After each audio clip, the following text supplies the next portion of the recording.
बहुत बड़ा रिश्ता है। इसके लिए मैं नहीं बल्कि पूरी दुनिया का मुसलमान अपनी जान देने को तैयार है बैतुल मुकद्दस की आजादी के लिए। हमें रोकने की कोशिश मत करो। अयोध्या में एक बाबरी मस्जिद थी, उसे मिसमार किया गया। यह बोल के मिसमार किया गया कि बाबर ने मंदिर तोड़ के मस्जिद बनाई थी। आपकी आस्था थी, आपकी ताकत थी, आपकी हुकूमत थी। आपने दिन के उजाले में उस मस्जिद को, पूरी की पूरी मस्जिद को शहीद कर दिया। क्यों? आपकी आस्था थी। कोर्ट से फैसला करवा लिया, मंदिर बनवा लिया, बड़ी शानदार मंदिर, आपकी आस्था थी। मेरी आस्था है मस्जिद अक्सा से कोई माई का लाल मुझे इस आस्था से रोक नहीं सकता। आरएसएस के लोगों को क्यों मोहब्बत है भाई उनसे इतनी ज्यादा? मेरे समझ में नहीं आ रहा है। क्या लगते हैं आपके वो हिंदू भी नहीं है, उनका खतना भी होता है, वो गाय भी खाते हैं, आपको बड़ी मोहब्बत उनसे है, इसलिए वो मुसलमानों को मार रहे हैं। अगर जब बांग्लादेश में कोई मंदिर पे कुछ होता है तो हिंदुस्तान की हुकूमत रेजुलेशन पास करती है और लोग सड़क पर उतरते हैं कि मेरी मंदिर बांग्लादेश में खराब की तोड़ी गई। अगर जब किसी हिंदू के साथ किसी मुल्क में कुछ जुल्म ज्यादती होती है तो हिंदुस्तान में एजिटेशन होता है। मैं आज अगर यहां पर एक बंद कमरे में एजिटेशन करना चाहता हूं तो सैकड़ों हजारों पुलिस वाले खड़े हैं, जल्दी बंद करो, जल्दी बंद करो, जल्दी बंद करो। लगता है इस मुल्क के अंदर अनडिक्लेयर इमरजेंसी लग चुकी है, अनडिक्लेयर इमरजेंसी है। शर्म आना चाहिए।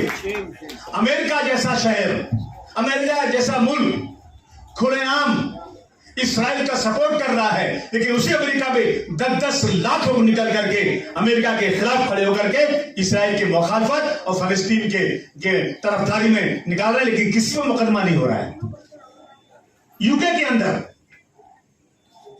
लोग जाकर के एम्बेसी पे झंडा निकाल देते हैं इस्राइल का और वहां फलस्तीन का झंडा लगा देते हैं, कोई मुकदमा नहीं होता है। मेरे मुल्क में अलीगढ़ मुस्लिम इंस्टीट्यूट के लड़कों ने अगर एहतजाज किया तो उसमें मुकदमा हो गया। दिल्ली में किसी ने एहतजाज किया उसमें मुकदमा हो गया। क्या हो रहा है देश के अंदर? 60 लाख यहूदियों को हिटलर ने गैस चैम्बर में जला दिया था। 60 लाख। डर बदल थे, कोई पूछने वाला नहीं था, कोई जगह नहीं थी इनके पास। फलस्तीनियों का इतना बड़ा दिल किया, आओ मेरे घर में रहो, मैंने घर दिया आपको, और आप मुझे मेरे घर से निकलना चाहते हो। और दुनिया की ताकत में इतना गुरूर आपको हो गया है कि आप सब मिल करके फलस्तीन को खत्म करना चाहते हो।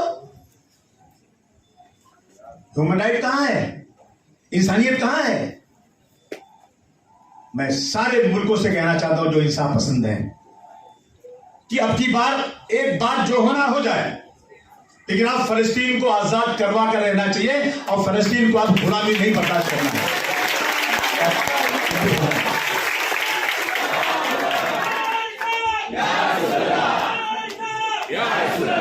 ये बैतुल मुकद्दस हमारे बहुत से अंबियाए कराम का मस्कन रहा है।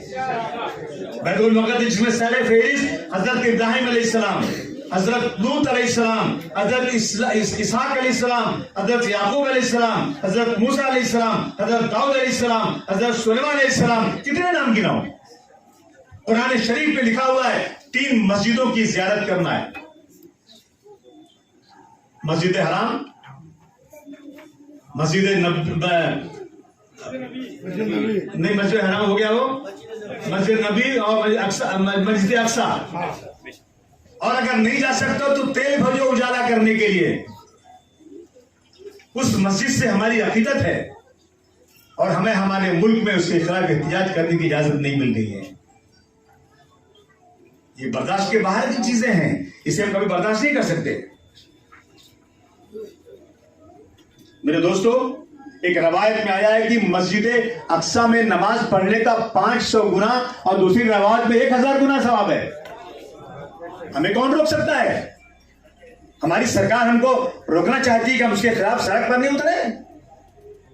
मेरे दोस्तों, इसराइल के नेशनल एंथम में लिखा हुआ है, सुन लो आप लोग, जो उनका नेशनल एंथम है, अर्ज कनान मुराद अरब शाम से यमन अरबिक पेनिनसुला को हम कब्जा करेंगे। उनके नेशनल एंथम का मतलब अगर निकालेंगे आप ना, उनका मतलब यह है, उसका माने यह है कि नेकी अरब कनान मुराद अरब शाम से यमन अरब पेनिनसुला पर हम कब्जा करेंगे।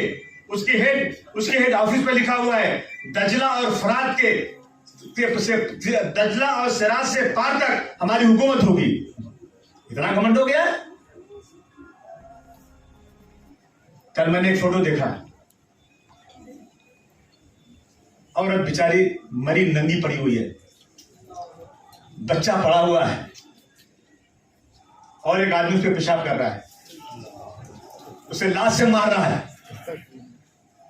ये बर्दाश्त करने के काबिल है?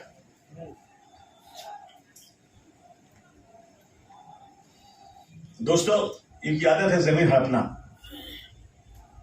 आज 23 लाख फलस्तीनी बेचारे पानी के लिए मोहताज हैं। अस्पताल पे बम मार दिया, 500 लोग शहीद हो गए। औरतें कहती हैं कि हम वॉशरूम टॉयलेट नहीं जा रहे हैं कि कभी भी बम पड़ सकता है, कहीं ऐसा ना हो जाए कि हम ऐसी हालत में रहे, गुड़ियान हालत में रहे और हमारी ऐसी मौत हो जाए। बहुत हालत खराब है। मैं दुनिया के तमाम लोगों से, चाहे किसी जात किसी मजहब के हों, इंसानियत को मानने वालों से अपील करना चाहता हूं कि अब सर से पानी ऊंचा हो चुका है। सभी लोगों को एक साथ फलस्तीन के साथ खड़े हो जाना चाहिए और फलस्तीन की हिमायत में जो भी कर सकते हो करना चाहिए लोगों को। कम से कम आवाज तो बुलंद करना हमारे लिए बहुत जरूरी है। और ये आरएसएस के लोग ये हमेशा जालिमों के साथ रहते हैं। अब जो भी उस वक्त जब हिटलर ने 60 लाख लोगों को जलाया था, तो इसके बानी देव थे हिंदू महासभा के आरएसएस के, ये लोग हिटलर का सपोर्ट कर रहे थे। और आज हिटलर जुल्म कर रहा है यहूदियों पे, तो ये यहूदी जुल्म कर रहे हैं फलस्तीनियों पर, तो ये लोग आज आकर के आज ये यहूदियों के साथ खड़े हो गए हैं। हमेशा जुल्म के खिलाफ भी खड़े होते हैं। इसे हिंदू मुस्लिम मत करो, ये हिंदू मुस्लिम नहीं है, ये हमारे अकीदत का मसला है। मैं हुकूमत हिंद से कहूंगा और मैं पुलिस वालों से भी कहना चाहता हूं कि आप सरकार के नौकर हो या देश के संविधान के को मानने वाले। मेरे एक दोस्त थे यहां सेक्रेटरी थे, ये पुलिस वालों को मैं आवाज देकर मैं कहना चाहता हूं, सतीश त्रिपाठी नाम था उनका, वो सेक्रेटरी थे ये महाराष्ट्र सरकार में, और उनसे उसके चीफ सेक्रेटरी ने कहा कि ये फॉरेस्ट का डॉक्यूमेंट है, ये साइन कर दो। उन्होंने कहा नहीं, ये कानून में बैठता नहीं। कहा मुख्यमंत्री तुम्हारा ट्रांसफर कर देंगे, बोला आज कर दें, लेकिन मैं मुख्यमंत्री का नौकर नहीं हूं, मैं नौकर हूं इस देश के संविधान का। संविधान जो कहेगा वो वही करूंगा। मैं पुलिस अफसरान से कहना चाहता हूं कि आप इस संविधान के मुताबिक काम करो। अगर सरकार को कहती है कि इन पर डंडा चलाओ, ये डंडा बंद कर दो, नहीं तो शायद कल वक्त दूसरा भी आ सकता है। बंद कर दो, ये ठीक नहीं है। ये जो हो रहा है बिल्कुल ठीक नहीं हो रहा है। दोस्तों, बहुत गंभीर है। छोटे छोटे बच्चे घर में सुबह शाम रोते रहते हैं, नाना बता दीजिए कैसे पैसा भेजें, बता दीजिए कैसे कुछ कहां भेजें, कैसे मदद करें। औरतें सो नहीं रही, सुबह शाम चिल्ला रहे, कैसे क्या करें, बेचैनी चारों तरफ। किसी को बुलाया नहीं आज, इतने लोग आए हैं। इतने लोग क्यों आए हुए हैं? इस जुल्म ज्यादती के खिलाफ लोगों को जो है ना, अब ये पैमाना जो है अब ये बर्दाश्त करने के काबिल नहीं है।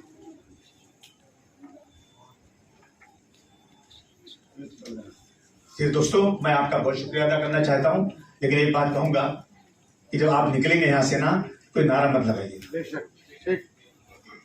इसलिए मैं नहीं चाहता हूं मेरा कोई भाई जबरदस्ती कोर्ट पुलिस के शिकंजे में जाए, उसके साथ कोई जुल्म जाती हो। आप लोग यहां निकलिएगा, हम कुछ रेजोल्यूशन पास करना चाहते हैं, उस पर आप हाथ उठा कर बताइए। ये अगर आपको मंजूर है कि हाँ ये रेजोल्यूशन पास करना चाहिए, तजवीज पास करना चाहिए, पढ़ते हैं अभी, तो आप कीजिए। ये हम यूएन को भेजेंगे, यूनाइटेड नेशन को हमें तजवीज भेजना है। आप सब लोगों से गुजारिश है कि एक तो सुनिए आप, और इसके बाद इसको पास कीजिए, क्या करना क्या नहीं करना। और ये अब जो ये लड़ाई शुरू हुई है ना, ये चुपचाप बैठना नहीं है, फासला देना है दो सांसों के बीच। फासिला जितना है दो सांसों के बीच, जिंदगी से मौत उतनी दूर है। क्या डरना?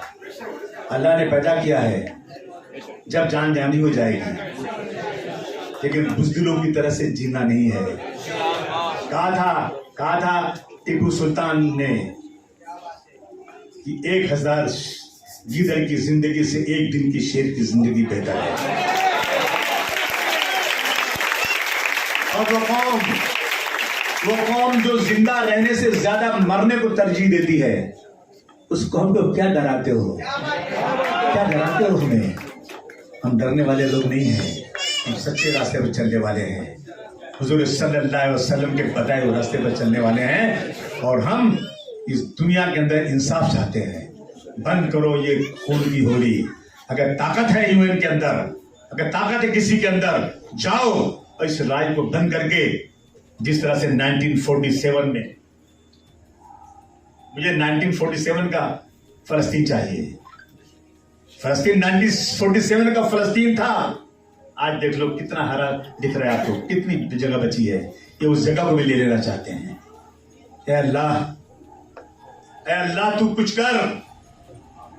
ए अल्लाह, ये हालत फलस्तीन की नहीं देखी जा रही है। हम बहुत गुनहगार हैं, बहुत बदकार हैं, लेकिन तेरे बंदे हैं अल्लाह, हमें इन जालिमों के सामने रुसवा मत कर। ए अल्लाह, ये हालत नहीं देखी जा रही है फलस्तीन की। या अल्लाह, जिस तरह से बच्चे छोटे छोटे फूल जैसे मारे जा रहे हैं, या अल्लाह तू अपना कहर नाजिल कर, इस जालिमों को नेस्तो नाबूद कर देना। बहुत बहुत शुक्रिया। फ्री फलस्तीन, फ्री फलस्तीन।